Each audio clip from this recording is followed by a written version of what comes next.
Dans cette vidéo, je te propose une série de 5 questions portant sur le thème de l'effort physique en SVT.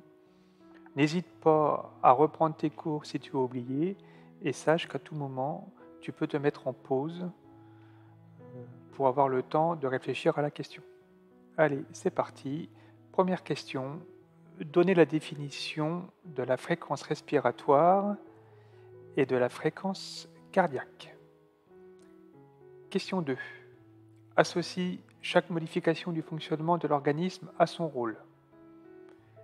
Donc, colonne de gauche, augmentation de la fréquence cardiaque, augmentation de la fréquence respiratoire, augmentation de la température corporelle et transpiration. Colonne de droite, évacuer la chaleur libérée par la réaction chimique, apporter plus d'oxygène dans le sang, apporter plus de sang aux muscles. Donc n'hésite pas à mettre en pause pour avoir le temps de répondre. Question numéro 3. Cochez la ou les bonnes réponses. Pendant un effort physique, les muscles rejettent dans le sang des nutriments, des déchets, du dioxygène ou du dioxyde de carbone. Question 4. Donnez la définition du VO2 max et comment l'améliorer. Pareil, n'hésite pas à mettre en pause avant de passer à la question suivante. Question 5. Nous allons faire un peu de méthodologie. Lire un tableau. Voici l'énoncé. 4 élèves d'Ambonnay ont mesuré leur fréquence cardiaque avant et après un effort physique. Les valeurs sont notées dans le tableau ci-dessous. Question numéro 1.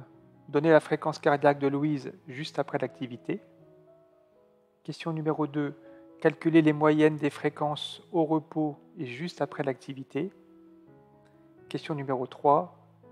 Que fait la fréquence cardiaque lors d'une activité? Je te laisse un petit peu de temps pour répondre à ces questions et on passe aussitôt à la correction.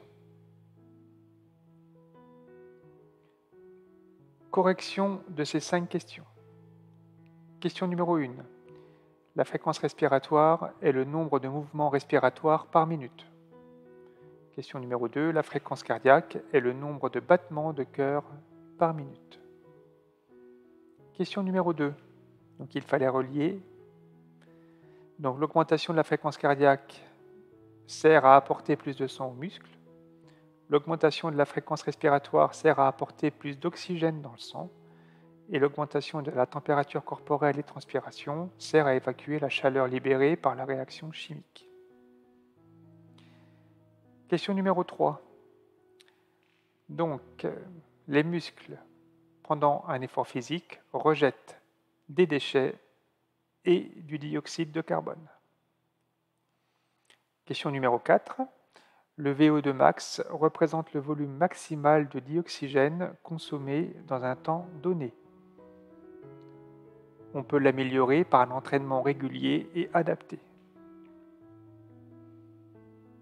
Question numéro 5. Petit 1. Donc, juste après l'activité, la fréquence cardiaque de Louise est de 125 BPM, de 115 BPM, c'est-à-dire 115 battements par minute, et donc on le lit ici dans le tableau. Question numéro 2. Pour calculer la moyenne des fréquences au repos, j'additionne les 4 nombres, 73 plus 64 plus 68 plus 75 égale 280. Et comme il y a 4 valeurs, je divise par 4. 280 divisé par 4 égale 70. Donc la moyenne au repos est de 70. En appliquant le même principe, on trouve que la moyenne juste après l'activité est de 122 BPM. Enfin, question numéro 3. Lors d'une activité, la fréquence cardiaque augmente.